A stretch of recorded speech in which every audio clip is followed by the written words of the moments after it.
right, it's fret job time. I'd hoped I wouldn't have to do this, but I kind of knew better. As you know, I reseated a number of these frets, most of them really.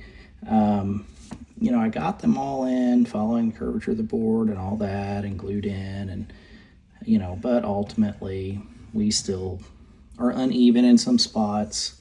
So first things first on this, you know, after you get your strings off,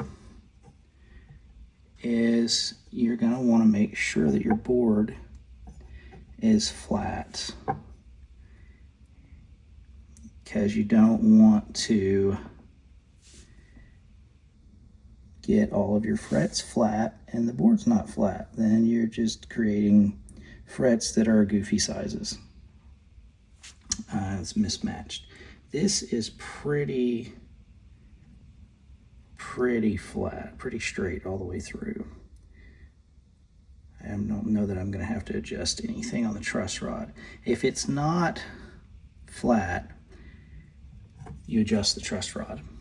And definitely check this with the strings off, because the tension of the strings may be creating a bow.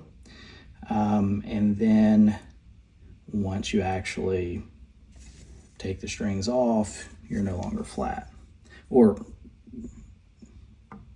maybe the strings are not creating a bow. Maybe the strings are making them flat, but there is a bow, and that bow presents itself once you are unstringed. Okay. So, like I said, this is coming in pretty flat. I don't know that adjusting is going to do me any good. That's about as good as I'm really going to get. So, I think I'm going to not actually tape this off. And the reason I'm not going to tape this off is because I do have some fret covers, some fret guards. So when I actually get to the individual fret work, I can protect the board that way. Doing the filing of the top, you know, in theory, you're not going to touch the board. So I'm going to try this method. This is only my second time doing a fret job, so we'll see how this turns out. So what this right here, this is just a fret level checker, straight edge type thing. You know, Amazon, StewMac, Philadelphia, Luthier Supply, Temu even. That's where I got this one. And I did check it against a straight edge to make sure it was good before I start messing with it. So I'm going to go ahead and jump in here. This is a fret leveling beam. I believe I got this one from StewMac. Yeah, I think that fret level straight edge thing was like 10 or 12 bucks. I don't know how much this fret leveling beam is. I know you can get a bunch of them, you know, on Amazon and stuff like that in the like $10, $20 range. I don't know how flat they are, so definitely check that when you get them against a straight edge. And I just have some 400 grit sandpaper on here. So what you're going to do first is, after you got this uncovered, I'm going to go ahead and use a marker. Just using a Sharpie here, and I'm just going through and marking along the top of the frets. That way you can see if you've actually sanded down all the way, or if you have more sanding to go. Once all of it's removed, you know you're level.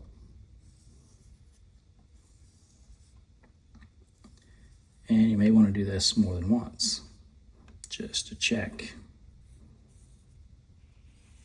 Obviously, you don't want to over sand. You want to leave as much of the fret wire there as possible, because you're changing how thick of a fret it is, right? Make sure this is not going to hit that. Okay, good.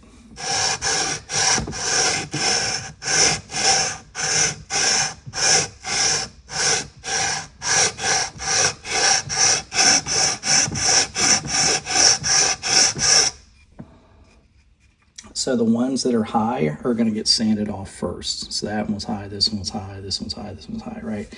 And the ones that are lower, they're going to get hit last.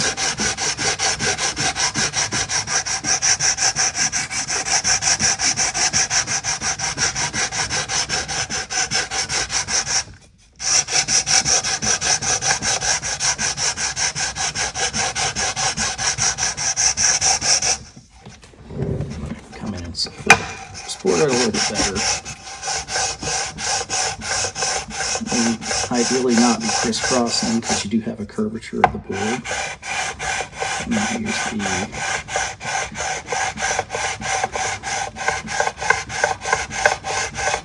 and here's this shorter edge here. The more you use the thinner edge of the level, the less you're going to impact any radius in your board.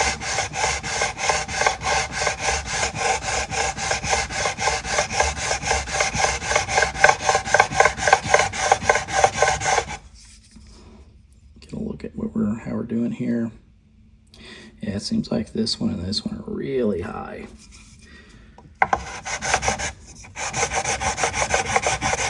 Put a little pressure down on this.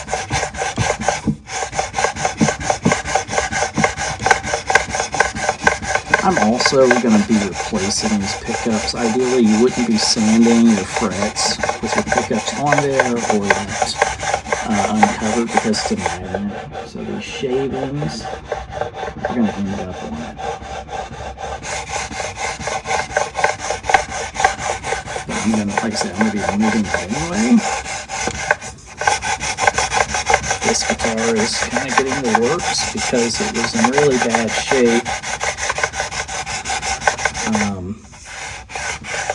When it arrived. There's some QC issues with it, big time. You may notice that there's a big gap between the fretboard and the neck pickup. Yeah, they don't leave that gap there when they're doing P90s usually. That is a screw up, so I'm going to have to address that as well. And frankly, the routes for the P90s are very sloppy. I am going to have to clean those up as well. So, plenty to do here. Because of the amount of time invested, that's why I decided go ahead and do the fret job, just suck it up.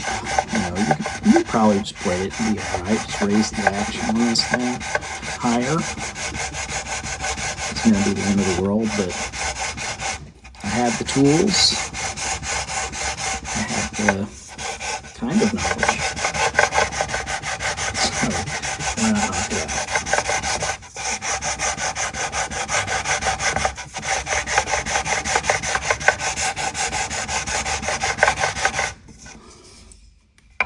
Switch to this a little bit.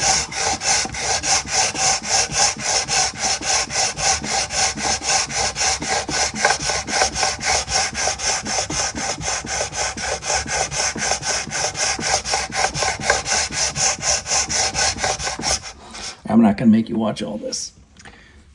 All right, so after you've got your frets leveled, the next step is to go in and recrown them because you leave them essentially flat, especially the ones that you've been sanding on the most. You're going to be changing the shape of that fret substantially.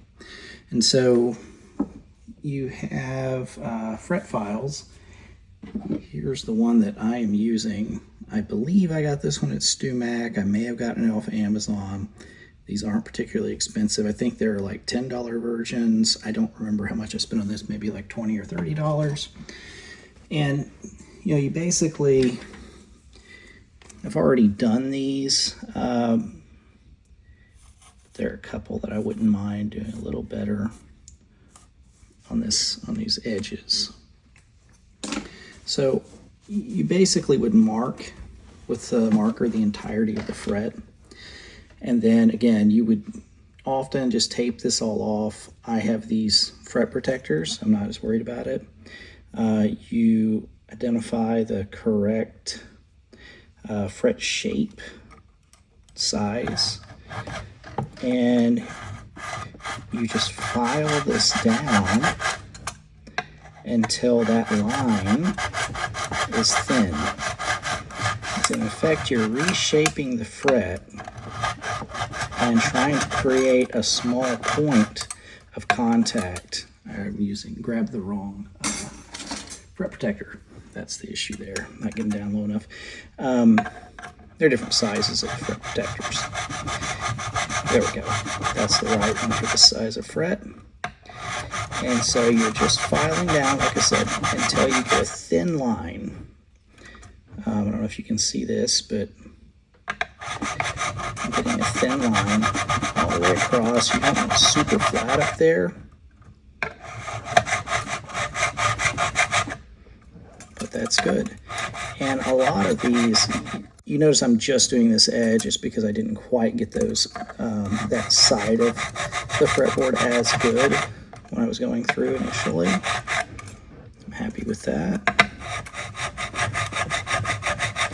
The ones that you didn't sand as much, obviously you're not going to have to do a lot of shaping. The ones that you have sanded substantially, they're going to take a little bit to get them in the right shape.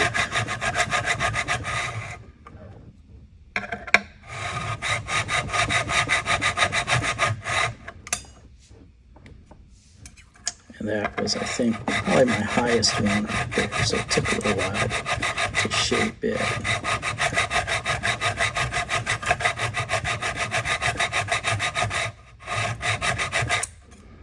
No, you're not necessarily going for perfection.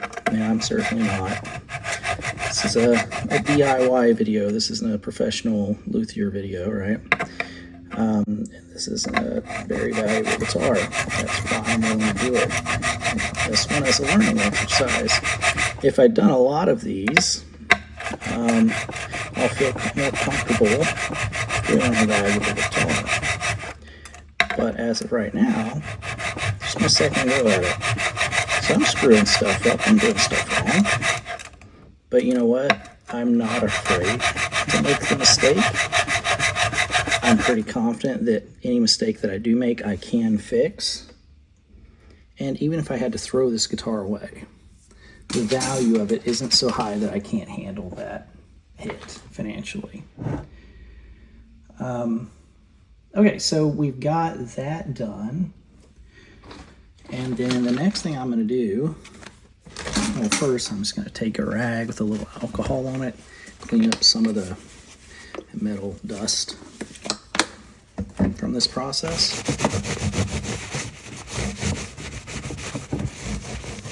Obviously the cleanup's a lot easier when you just, pull tape off, but it's still pretty messy. And you can see, I think I'd mentioned that, these magnets are going to pick up the shavings. You can see how that actually occurred. All right, so now, first off, let's check. Let's make sure we're still good all the way around. Got my fret rocker here.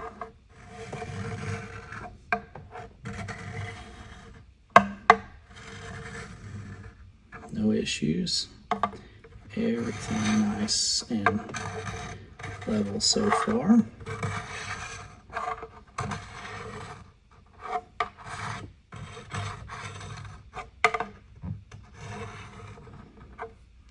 Obviously there's different sizes to this. The fret rocker, because the distances between the frets change as you go along the board and you're trying to span 3 frets at once.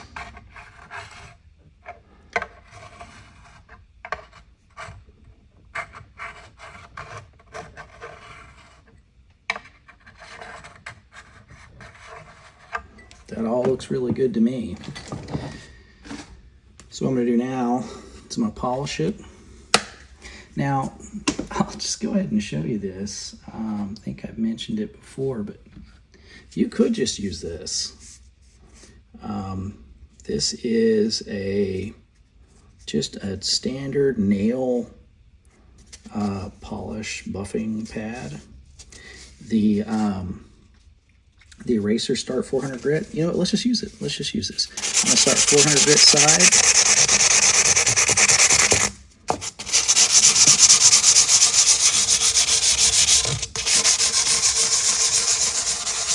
Taking that down a little.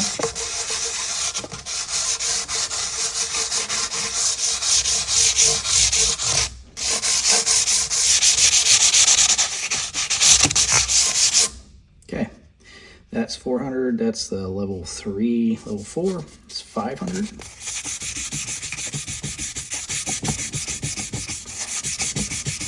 These are the steps that are just on the pad. I think you can see that this is already shining up. And these are $2.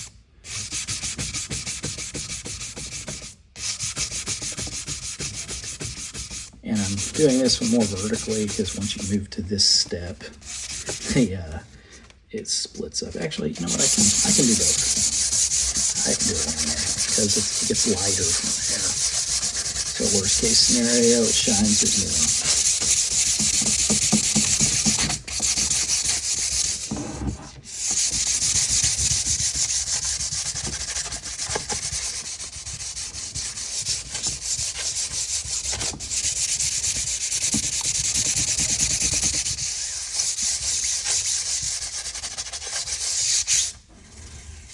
I mean, you can see you could just kind of leave it there if you wanted. This is the level 5. Just kind of going through because 5 is the finer grit on this side of the board. I'm not going to do what I just did because otherwise I'm going to be hitting it with the rougher side grit as well as I go, and that's counterproductive.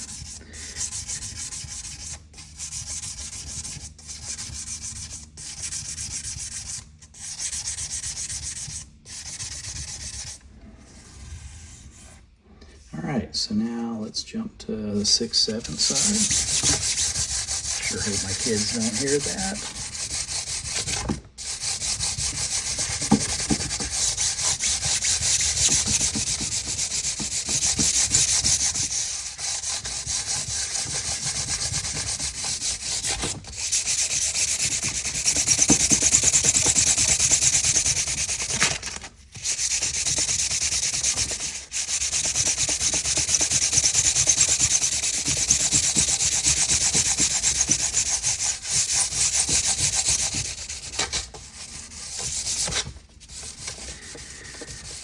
Quit doing that though. Getting too crazy and jumping off. Jesus.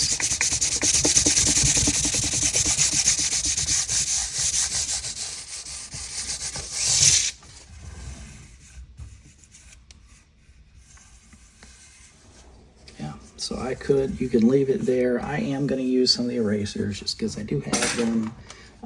I think they do a little bit better job, but I don't know that it's a magnificent difference. All right, so that's how you do the fret job. From here, it's just going to be a matter of stringing it up, trying it out. Just to show what this is looking like after it's all polished and some oil is on it. Like I said, I'm not totally cleaning and making the rest of the guitar look nice at this moment. This is a step-by-step kind of overhaul of this one. But I think that turned out pretty nice. I'm going to string it back up, see how it plays, and assuming I'm happy with it, I'm going to move on to the next thing.